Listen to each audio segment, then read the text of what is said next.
Bismillahirrahmanirrahim. Assalamualaikum warahmatullahi wabarakatuh.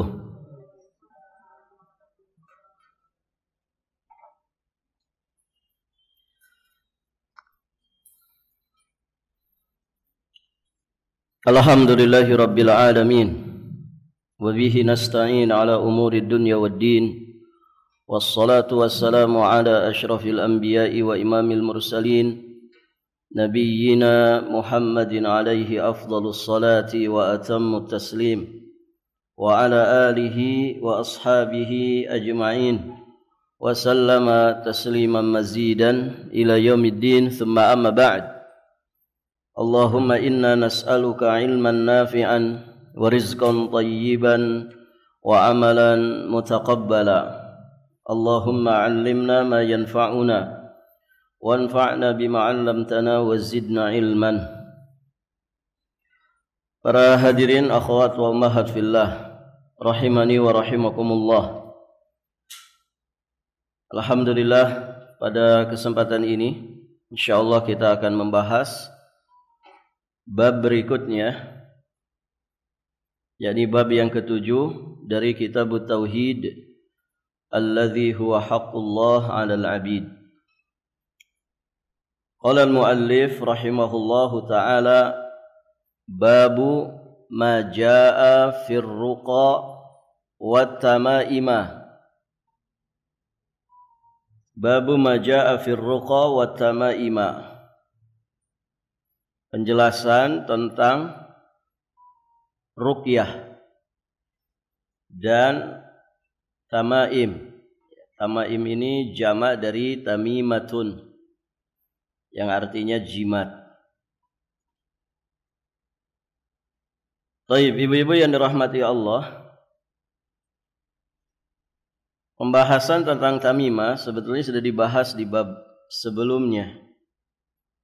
Namun di sini disertakan kembali karena juga berkaitan ya dengan hadis ruqyah atau dalil-dalil tentang ruqyah.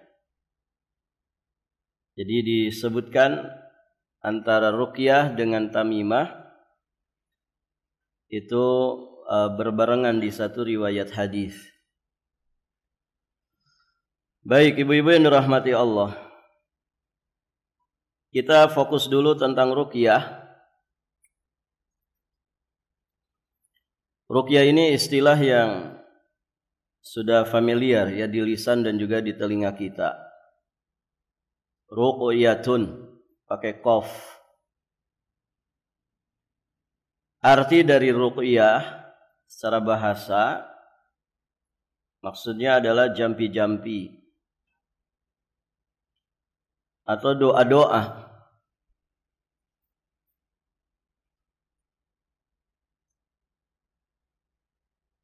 Sedangkan secara istilah syar'i yang dikatakan ruqyah, tentu ruqyah yang dibenarkan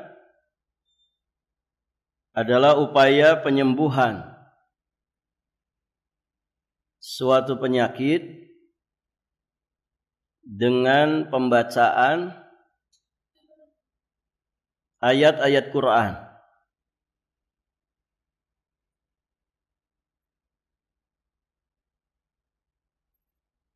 atau doa-doa dan zikir yang diajarkan oleh Rasulullah sallallahu alaihi wa alihi wasallam. Itu hakikat ruqyah.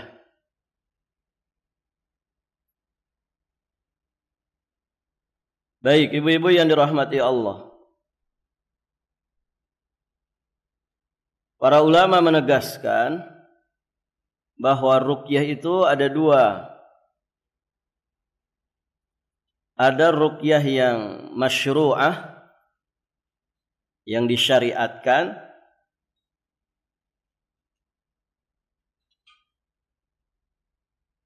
Ada ruqyah yang ghair masyru'ah atau muharramah, ruqyah yang diharamkan.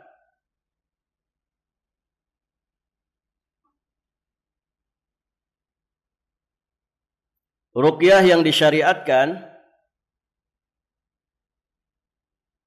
adalah ruqyah yang memenuhi 3 syarat.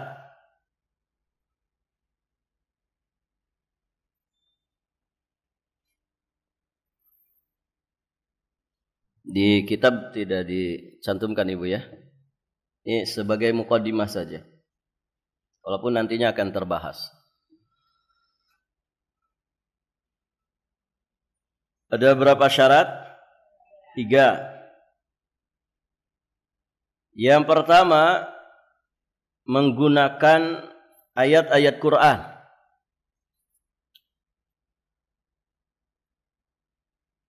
Dan doa-doa, zikir-zikir, atau bacaan-bacaan yang diajarkan oleh Rasulullah sallallahu alaihi wa alihi wasallam. Ini syarat pertama. Menggunakan ayat-ayat Quran, zikir-zikir, doa-doa atau bacaan yang diajarkan oleh Rasulullah secara sahih pada umatnya.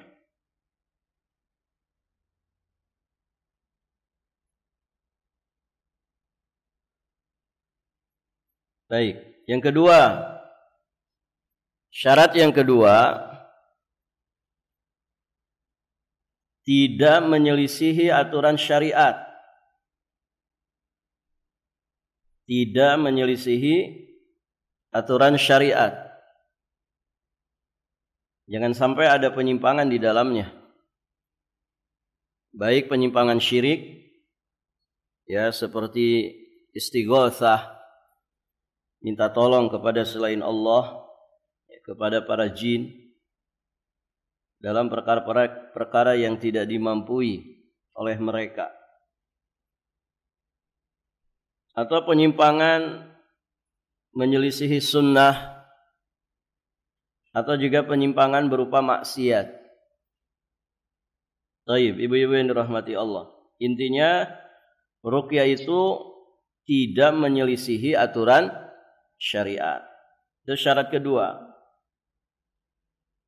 Syarat yang ketiga, tidak meyakini bahwa ruqyah tersebut memiliki kekuatan tersendiri, memiliki kekuatan sendiri tanpa bantuan dan izin Allah.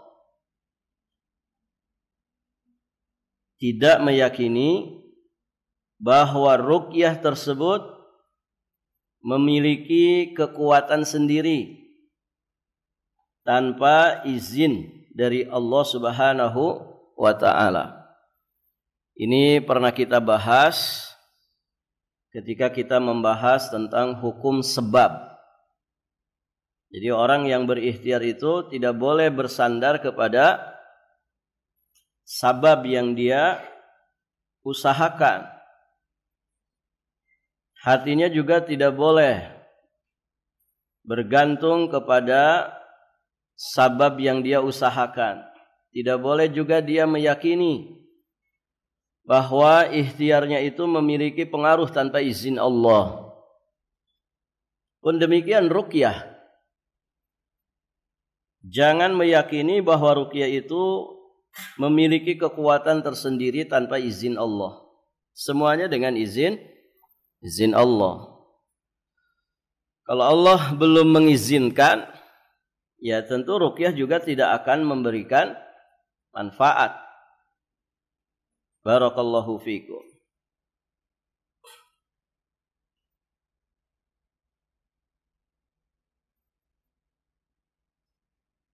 Ya sama seperti doa kan Ibu?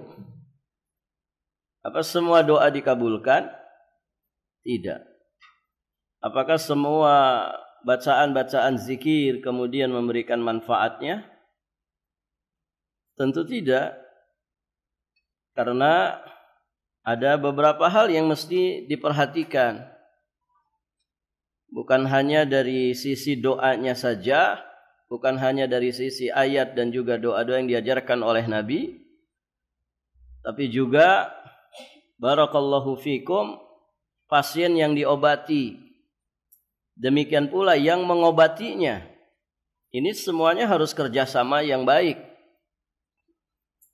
Karena ada kalanya orang itu ketika meruqyah, kemudian dia tidak yakin, tidak mantap dengan apa yang dia kerjakan. Nah ini malah bisa madharat, kan begitu. Dan itu pernah ada kejadiannya. Santriwati kemudian meruqyah temannya, tapi ragu-ragu. Kurang mantap, kurang yakin. Dia ragu-ragu, baca Qur'annya juga ragu-ragu. Ya sama seperti kalau ibu ngurus jenazah pertama kali. Gimana Bu perasaannya? Ada yang pernah ngurus jenazah? Ngurus jenazah pertama kali, gimana rasanya itu? Ada rasa takut mungkin begitu ya? Deg-degan, jangan-jangan bangun lagi gitu. Atau tiba-tiba matanya terbelalak. Ya namanya juga mengawali kan? Pengalaman pertama. Ya kata orang ngeri-ngeri sedap begitu.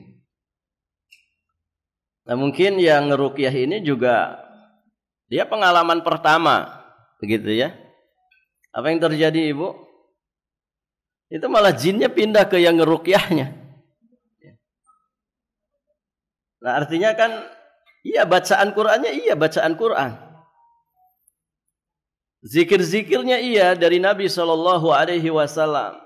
Namun di sini untuk memaksimalkan ikhtiar, semua pihak harus bekerja sama. Si pasien yang sedang diruqyah, dia harus menerima lapang dada atas bacaan-bacaan Quran, zikir-zikir yang kemudian dibacakan atas dirinya.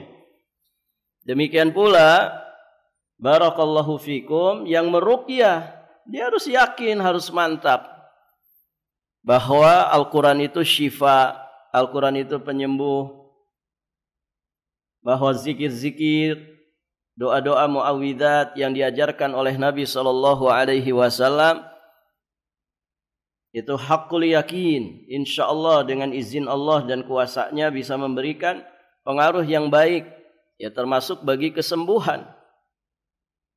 Nah, harus yakin dengan itu. Bahwa dia meruqyah saudaranya, ini amal soleh yang begitu mulia. Ikhtiar membantu saudaranya untuk bisa lepas dari masalah yang sedang dihadapinya. Nah, semua pihak bekerja sama. Bahkan orang-orang yang mungkin ikut menyaksikan juga demikian. Membantunya dengan ya mendoakan, dengan sama-sama berzikir. Barakallahu fikum. Baik, ibu-ibu yang dirahmati Allah. Itu ya, 3 syarat. Ruqyah itu dikatakan ruqyah yang disyariatkan. Coba ulangi Ibu. Yang pertama apa? Menggunakan ayat-ayat Quran dan doa-doa, zikir-zikir, bacaan yang diajarkan oleh Nabi SAW. Terus tidak menyelisihi aturan syariat. Jangan pakai syirik, ya jangan pakai bid'ah, jangan pakai maksiat. Begitu ya. Kalau pasiennya itu dia tidak tutup aurat, suruh tutup aurat dulu. Kalau dia misalkan lawan jenis. Kemudian barakallahu fikum, ya jangan disentuh-sentuh kalau dia lawan jenis, tapi dibalik hijab. Nah ibu misalkan ada pasien nih di balik hijab ini yang akan saya ruqyah misalkan, ya sayanya di sini karena pasiennya perempuan, pasiennya di balik hijab. Barakallahu fikum. Artinya jangan ada maksiat. Nah itu syarat kedua. Syarat ketiga tadi apa?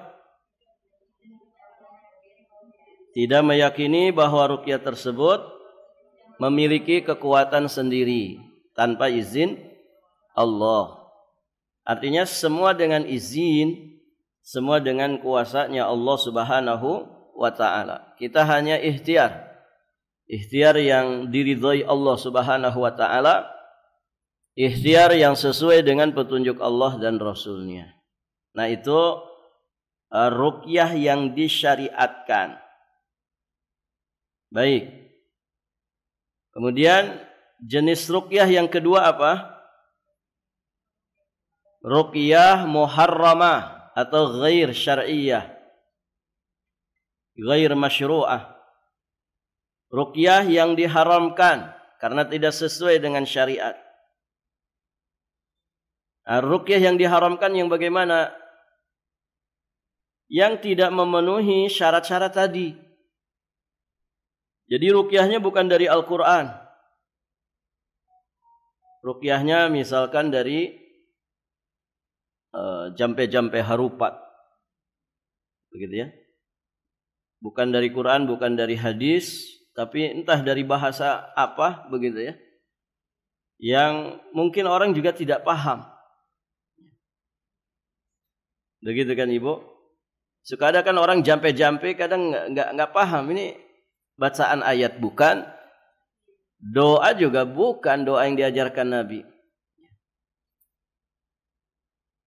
Barakallahu fikum. Nah itu haram selain dari Quran dan hadis-hadis Nabi atau doa-doa yang diajarkan Nabi. Atau tidak memenuhi kriteria kedua. Di dalamnya dicampuri maksiat. Ya syiriknya mungkin penyimpangannya terhadap sunnah Nabi. Atau maksiat-maksiat yang lain. Kemudian yang ketiga. Dia meyakini bahwa ruqyah itu dengan sendirinya pasti mujarab. Tidak ada sangkut pautnya dengan izin Allah, dengan taufik dan inayah Allah. Nah, ini juga nggak boleh. Dan itu harus dipahamkan kepada semuanya. Baik kepada pasien yang diruqyah, kepada peruqyahnya, atau kepada orang-orang yang ada di sekitar situ. Keluarganya, orang-orang dekatnya, dipahamkan bahwa ini ikhtiar. Ikhtiar sesuai dengan petunjuk Allah dan Rasulnya. Kita semua berharap besar ya bisa memberikan pengaruh. Ya setidak-tidaknya mengurangi musibah yang sedang menimpa orang ini. Adapun yang menyembuhkan sejatinya hanyalah Allah Subhanahu wa ta'ala. Begitu. Baik, ibu-ibu yang dirahmati Allah.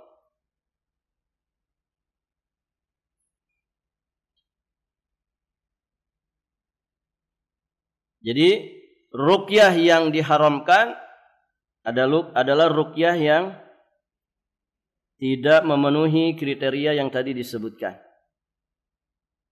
Barakallahu fikum. Kemudian ibu-ibu yang dirahmati Allah, kita akan sedikit membahas tentang gambaran atau praktek pelaksanaan daripada ruqyah syar'iyyah. Kita bagi menjadi 3 tahap.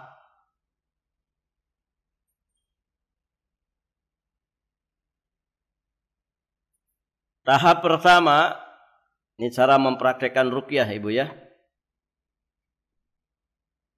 Tahap pertama, ciptakan dulu lingkungan yang kondusif. Jadi sebelum ruqyah dilakukan, jadikan dulu lingkungan yang ada, lingkungan yang kondusif. Misalkan gini, mau ngeruqyah di rumah misalkan.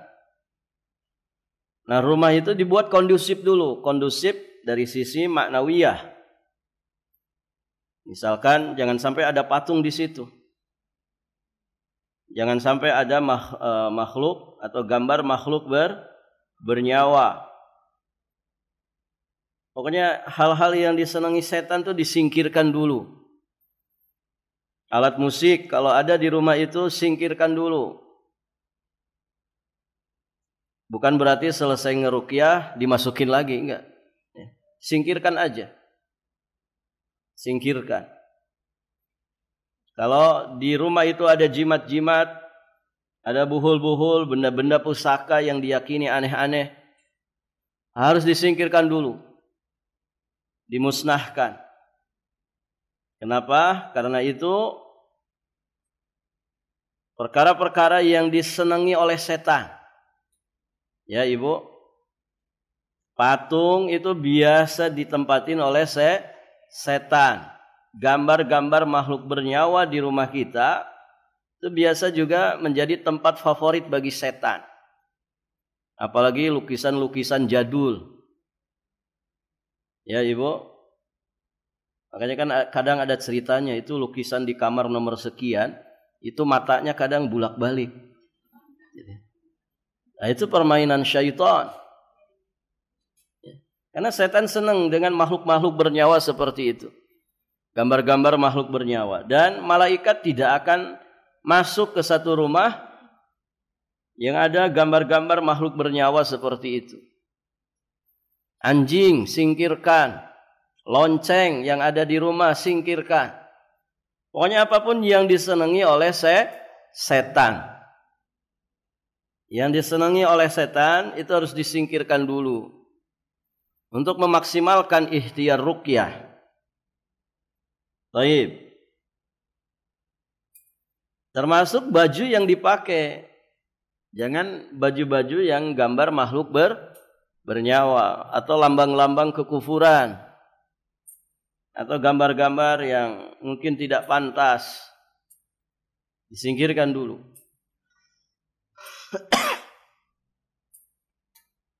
Barakallahu fikum.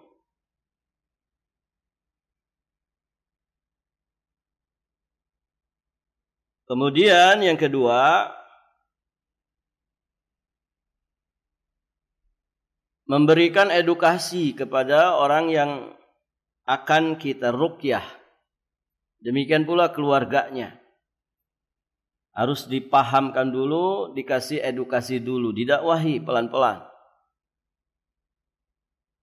Barakallahu fikum. Tentang sihir, tentang perdukunan. Karena biasanya orang-orang yang begitu tuh terlibat itu di dunia klinik atau apapun itu. Intinya dikasih edukasi dulu. Bahwa yang kita sedang kerjakan ini bukan metode perdukunan, bukan juga metode tukang sihir. Tapi ini metode Islam. Ruqyah syar'iyyah, ruqyah yang disyariatkan di dalam Islam. Barakallahu fikum. Nah itu ibu-ibu yang dirahmati Allah. Ini 2 poin penting di tahap pertama. Ciptakan dulu lingkungan yang kondusif, ya, jangan sampai sedang ngeruqyah ada dangdutan juga, begitu ya. Jadi enggak efektif, ya. Bapaknya sedang diruqyah, ya. Kemudian istri si bapak yang sedang diruqyah ini sedang karaokean, ya. Dangdutan, ya enggak bisa, enggak nyambung. Lingkungannya dikondusifkan dulu. Kemudian tadi yang kedua diberikan edukasi tentang akidah Islamiyah, akidah Islam.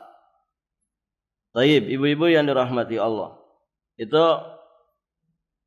tahap pertama.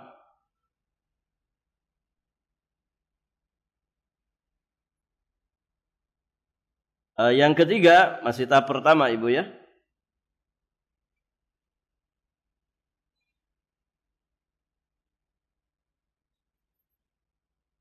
Ya, namanya pasien mesti didiagnosa dulu. Didiagnosa, kasih pertanyaan, dicek gejalanya. Karena bisa jadi bukan pengaruh syaitan. Begitu ya. Ditanya misalkan apa yang sering dialami. Nah, biasanya ibu dari pengalaman yang ada itu orang yang kena gangguan jin, gangguan syaitan, itu biasanya diantara gejalanya sering mimpi buruk. Ya, sering mimpi buruk. Tiap tidur misalkan mimpi buruk. Ya, apa saja mimpi buruk itu, mungkin sering ketemu ular, mimpi digigit ular, dia mimpi dibawa ke tengah hutan yang menyeramkan, atau mungkin dia bermimpi dibawa ke kuburan, dibawa ke tempat gelap. Pokoknya sering mimpi buruk aja. Barakallahu fiikum. Kemudian mungkin susah membawa dirinya untuk taat kepada Allah. Kalau dikumandangkan azan itu seperti berat ya untuk mendengarkan azan, berat untuk datang ke masjid. Pokoknya dia susah untuk melakukan ketaatan.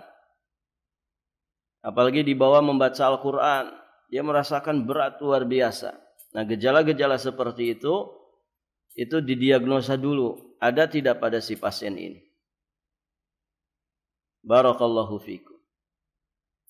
Kemudian sebelum diruqyah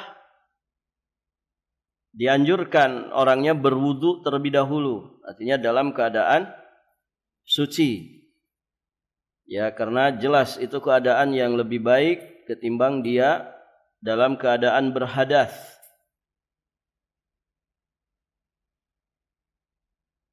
Kemudian tadi perhatikan batasan-batasan syariat.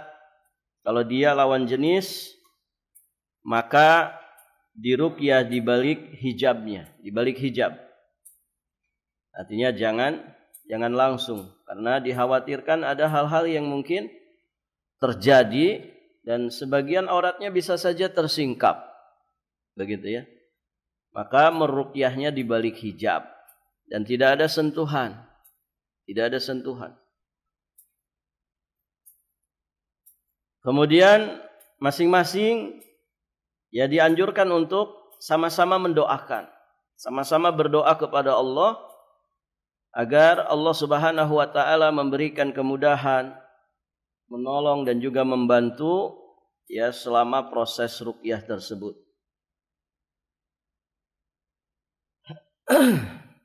Itu tahap pertama. Tahap kedua, barulah kita mulai meruqyahnya. Membacakan ayat-ayat Quran, membacakan doa-doa yang diajarkan oleh Nabi sallallahu alaihi wasallam, sampai kemudian setan yang ada di tubuh orang yang diruqyah ini benar-benar keluar. Dan itu bisa dilakukan bertahap, tidak mesti satu waktu kemudian bisa keluar, tergantung keadaannya, kan begitu. Ada kalanya di satu tubuh ada puluhan jin, gitu ya. Tidak hanya satu dua saja, bisa puluhan jin. Taib, ibu-ibu yang dirahmati Allah, maka bisa nanti datang di proses berikutnya. Kemudian ada tahap ketiga misalkan, ya ada proses keempat dan seterusnya, ya bisa berkala. Ya syukur-syukur satu pertemuan ya syaitan yang ada di tubuhnya bisa minggat, begitu ya. Taib, ibu-ibu yang dirahmati Allah. Kemudian tahap ketiga,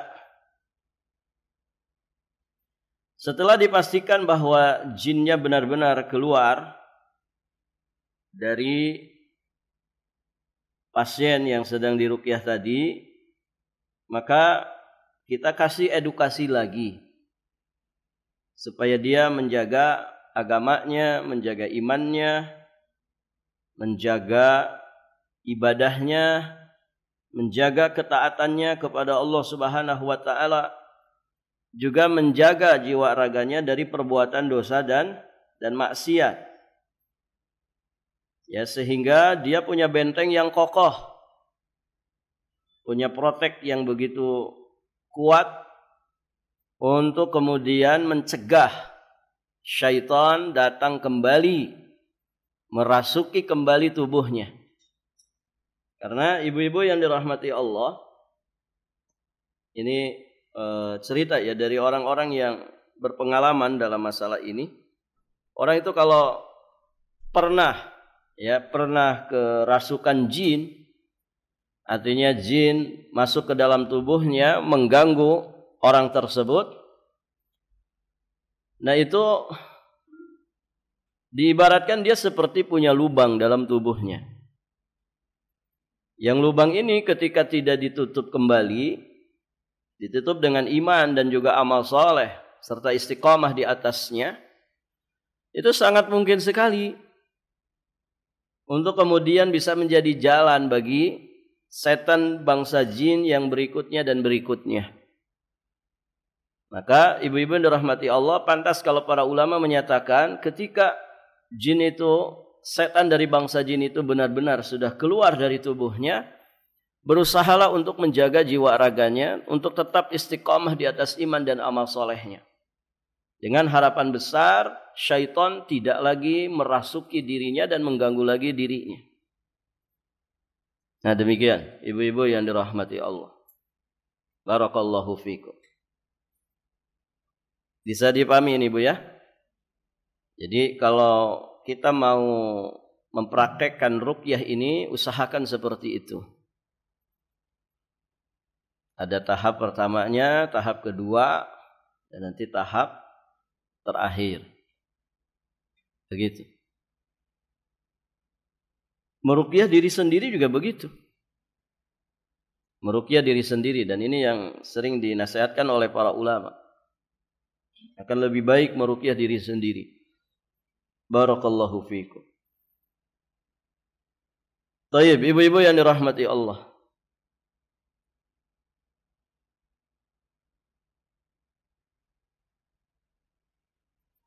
Kita akan lanjutkan membahas dalil-dalil yang disampaikan oleh muallif rahimahullahu taala di bab ini. Ada sekitar 5 dalil yang beliau nukilkan di dalam bab ini. Dalil pertama,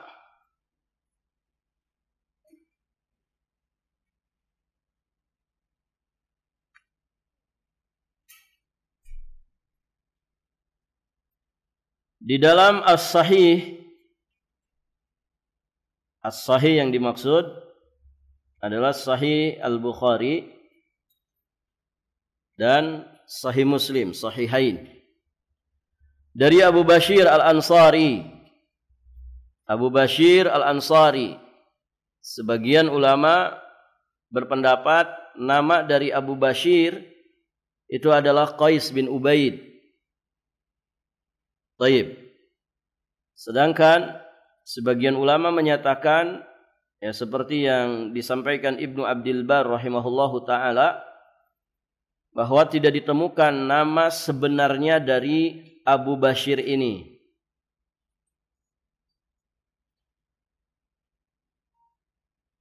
Intinya beliau adalah seorang sahabat yang mulia dan wafat setelah tahun 60-an Hijriah.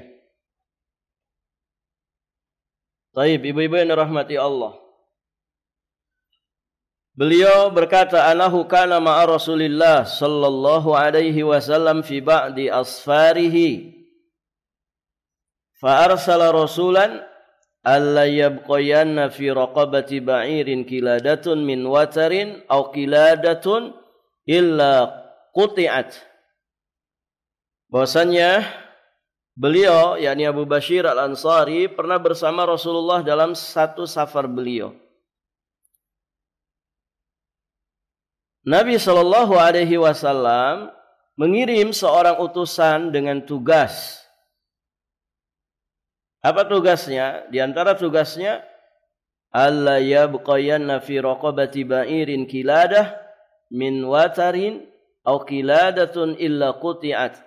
Jangan ada tersisa di leher seekor unta pun. Apa itu? Kalung dari tali atau kalung apa saja. Melainkan engkau harus memotongnya. Harus dipotong ini. Ini pesan dari Nabi kepada utusan yang beliau utus. Dan ini sejatinya adalah pesan aqidatut tauhid.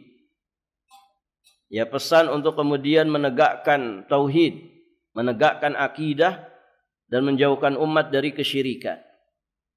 Baik, ibu-ibu yang dirahmati Allah.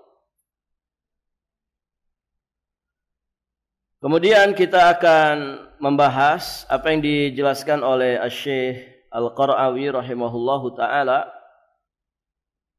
Yang pertama, penjelasan dari kata-kata yang ada di dalam hadis ini. Ada kalimat rasulan.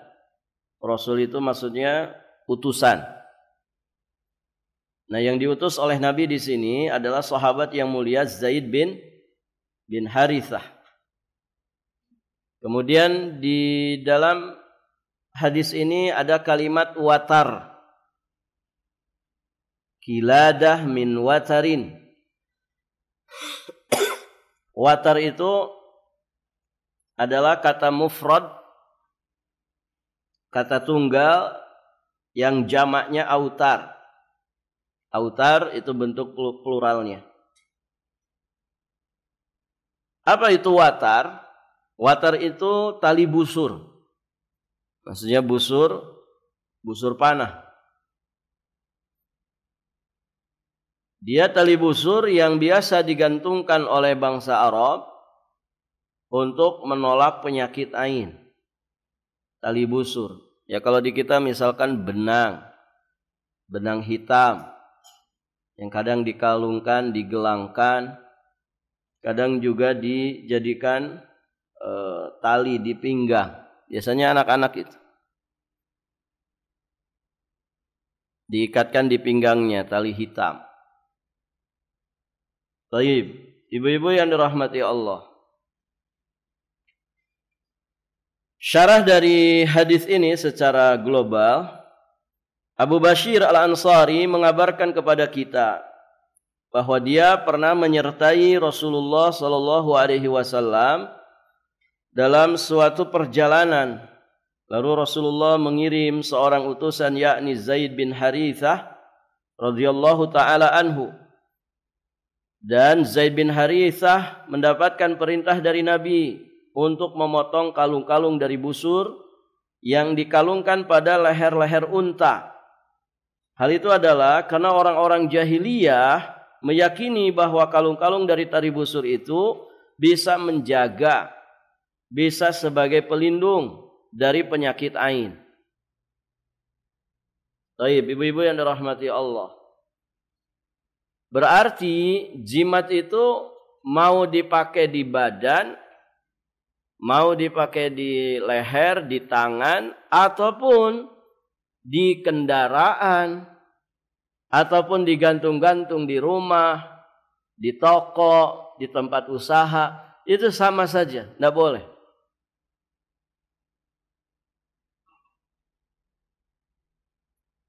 Baik, ibu-ibu yang dirahmati Allah. Nah, kalau dulu kan kendaraannya adalah hewan tunggangan. Ya, sebelum ada kendaraan bermotor, ya zaman dulu pakai hewan tunggangan. Ya, kalau sekarang mungkin ya kendaraan-kendaraan bermotor. Tidak boleh dipasang-pasang jimat di situ. Digantungkan kain jimat ya di spion motor misal. Atau orang punya pesawat baru misalkan. Ibu-ibu di sini ada yang misalkan beli jet pribadi gitu kan. Baru kemudian dikasih jimat-jimat tolak bala. Nanti dikasih sesaji dulu sebelum terbang perdana. Nyembelihkan ayam dulu di situ di kolong pesawatnya. Barakallahu fiikum. Ada yang mau beli jet pribadi, Ibu? Takut dicurigai KPK ya. Ada di negara mana gitu ya? Itu perumahan yang parkir di garasi itu bukan mobil, pesawat. Pesawat kecil. Jadi mereka kemana-mana pakai pesawat. Mobil itu kendaraan cadangan saja. Cuman bukan di Indonesia yang jelas. Taib. Ini bisa jimat di kendaraan, tidak boleh. Mau ditempel di luar, mau digantung di dalam, mau di atas, mau di bawah, tidak boleh. Tegas sekali perintah Nabi kepada Zaid bin Harithah. Nah ini kan luar biasa Ibu ya. Kalau di kita Satpol PP juga punya kerjaan begini bagus. Polisi-polisi lalu lintas. Ketika ada supir tanya KTP-nya apa? Islam Pak. Itu kendeknya Islam. Coba lihat, oh iya. Terus dicek mobilnya. Ini apa digantung-gantung? Oh ini jimat. Ah enggak boleh, saya rampas ya. Begitu. Masya Allah. Ya, kalau orang di luar Islam namanya juga bukan Muslim. Kalau Muslim jangan pakai jimat-jimat. Barakallahu fikum. Toko-toko, warung-warung, rumah makan di sweeping sama Satpol PP. Pakai pesugihan enggak? Pakai jimat enggak? Ya. Lihat pancinya itu, panci kuahnya. Ya. Ada celana dalamnya enggak? Gitu. Diludahin tidak? Periksa itu CCTV-nya. Begitu. Bagi yang punya wewenang. Ini Rasulullah punya wewenang. Beliau mengutus utusan yang diberi wewenang. Masya Allah. Cuman kalau dipraktekkan bisa viral. Di kita ini. Barakallahu fiikum. Ya setidak-tidaknya diri kita dan keluarga kita. Jaga mereka. Jaga mereka. Anak-anak kita, ibu tontonannya apa? Nah itu dijaga. Kadang anak-anak kita itu mainan gitu ya. Dia pakai sapu. Aku berubah jadi nenek sihir. Ya. Kemudian dia tunggangi sapunya, dia lari-lari.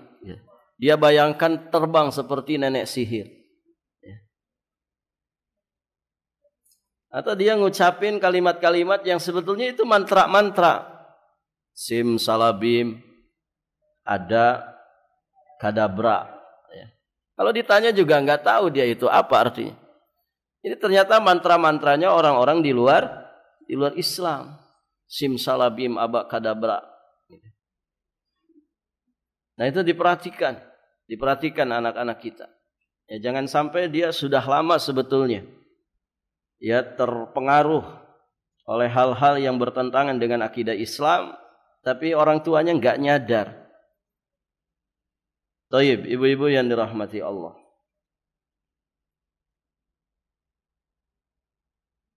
Kita lanjutkan. Faidah-faidah yang bisa diambil dari hadis yang mulia ini. Pertama, wajibnya mengingkari kemungkaran, ingkarul mungkar itu mesti ditegakkan dengan tangan bagi orang yang punya kemampuan untuk itu. Ya dengan lisan bagi yang punya kemampuan untuk itu. Minim-minimnya ingkarul mungkar dengan hati. Ini kewajiban yang tidak bisa gugur. Kapanpun, dimanapun, dalam keadaan apapun. Mengingkari kemungkaran dengan hati semua orang mampu. Taib, ibu-ibu yang dirahmati Allah. Kemudian diterimanya khabar ahad. Khabar dari seseorang. Ini sebagai bantahan bagi sebagian kalangan yang menolak pembahasan akidah dari khabar ahad. Khabar ahad itu khabar yang datang dari satu orang. Kalau itu thiqah, maka khabar dari satu orang itu diterima. Termasuk dalam pembahasan akidah. Karena sejatinya itu sahih datang dari Nabi SAW. Dan kalau secara sahih datang dari Nabi, maka sejatinya itu wahyu dari Allah Subhanahu wa ta'ala. Ini Nabi sering mengutus satu orang untuk mengajarkan akidah, untuk mendakwahi manusia kepada tauhid. Mu'ad bin Jabal itu diutus oleh Nabi SAW ke negeri Yaman sendirian. Mengajarkan akidah, mengajak ahlul Yaman supaya masuk ke dalam dinul Islam. Taib. Kemudian yang ketiga, riwayat ini menjelaskan tentang batilnya kalung yang dijadikan jimat. Membatalkan juga pengaruhnya. Maksudnya apa? Bahwa jimat-jimat ini tidak ada manfaatnya. Tidak mendatangkan manfaat, juga tidak tolak bala. Yang mendatangkan manfaat, mendatangkan kebaikan, keberkahan, dan menolak semua bala, itu kuasa Allah. Bukan jimat-jimat yang dikalungkan, yang digelangkan. Jimat-jimat ini tidak mendatangkan manfaat, juga tidak bisa menolak bala. Dikencingi sama anak kecil saja enggak masalah. Dia benda mati. Taib, ibu-ibu yang dirahmati Allah. Kemudian di sini juga ada faidah bahwa perwakilan dari pemimpin itu bisa melaksanakan apa-apa yang ditugaskan kepadanya. Taukil, ya, mewakilkan satu tugas, maka yang mendapatkan tugas tersebut, ya dia punya wewenang sebagaimana apa yang ditugaskan atas dirinya. Begitu ya. Barakallahu fikum. Istilahnya tawkil, mewakilkan. Hubungan hadis ini dengan judul bab jelas sekali ya, bahwa hadis ini menunjukkan tentang haramnya menggantungkan kalung-kalung untuk tujuan menolak madarat. Kaitan hadis ini dengan pembahasan tauhid juga jelas bahwa perbuatan semacam ini termasuk kesyirikan. Ya, jimat itu kan termasuk kesyirikan, minimalnya syirik kecil. Barakallahu fikum. Mengapa orang yang mengenakan jimat dia terjatuh ke dalam kesyirikan? Karena sejatinya yang menolak kemadaratan itu hanyalah kuasa Allah. Dan hanya Allah yang kuasa untuk itu. Itu kekhususan Allah Subhanahu wa ta'ala. Manusia hanya bisa ikhtiar, ya, meraih kebaikan dan menghindar dari keburukan dengan diiringi doa-doa yang tulus kepada Allah Subhanahu wa ta'ala. Adapun yang menentukannya hanyalah Allah Subhanahu wa ta'ala. Ada kalanya ibu di jalan kita hati-hati. Tapi ternyata orang yang tidak hati-hati. Akhirnya kita pun ikut celaka. Kan bisa begitu. Artinya semua dengan kuasanya Allah. Semua dengan kuasa Allah. Tugas kita ikhtiar. Ikhtiar semaksimal mungkin. Sebelum berangkat misalkan baca doa dulu. Ya, adapun nanti di perjalanan kita mendapatkan apa yang di luar harapan kita, maka seorang mukmin muwahhid dia mengatakan qaddarallahu wa ma syaa fa'ala, inna lillahi wa inna ilaihi rajiun. Nah, orang yang mengucapkan kalimat ini setelah dia ikhtiar yang baik, setelah dia berdoa dengan tulus kepada Allah Subhanahu wa taala, maka dia berada di atas kebaikan. Tentu berbeda dengan orang yang celaka karena kecerobohannya. Dia tidak ikhtiar dengan baik, dia pun tidak menyandarkan jiwa raganya kepada Allah Subhanahu wa taala dengan doa-doa terbaiknya. Itu beda nanti di nilainya di hadapan Allah. Begitu Ibu ya. Karena sebagian orang ada yang dia tidak ikhtiar, tidak berdoa, tapi ya sok-sokan begitu. Mending saya tidak sholat, karir melejit, duit banyak, usaha lancar. Kamu dari dulu sholat itu jidatmu sampai hitam, bokeh aja. Ada sebagian orang begitu. Oh, mending saya. Ya, saya makan sembarangan, sehat-sehat aja. Kamu makannya ditakar, ditimbang, diatur. olahraga tiap hari, tetap aja penyakitan. Ada sebagian orang kan begitu, Bu. Loh, beda keadaannya, beda nilainya di sisi Allah. Orang yang sudah ikhtiar maksimal, orang yang sudah menyandarkan segala sesuatunya kepada Allah, ternyata dia mendapatkan apa yang di luar harapannya. Nah, yang begitu dengan yang dia tidak ikhtiar, dia juga tidak tawakal dengan doa-doanya, ternyata dia juga sama mendapatkan sesuatu yang di luar harapannya. Itu nilainya beda. Apalagi kalau ada orang tidak ikhtiar, tidak tawakal dengan doa-doa, kok dia mendapatkan harapannya. Itu istidraj. Itu istidraj dari Allah Subhanahu wa ta'ala. Tadi seperti yang tidak sholat, rezekinya lancar, ya, karirnya melejit, barakallahu fikum, duitnya banyak. Itu istidraj. Anda jangan senang. Justru itu istidraj. Bisa dipahami, Ibu? Tugas kita ikhtiar. Ikhtiar semaksimal mungkin sesuai petunjuk Allah dan Rasulnya.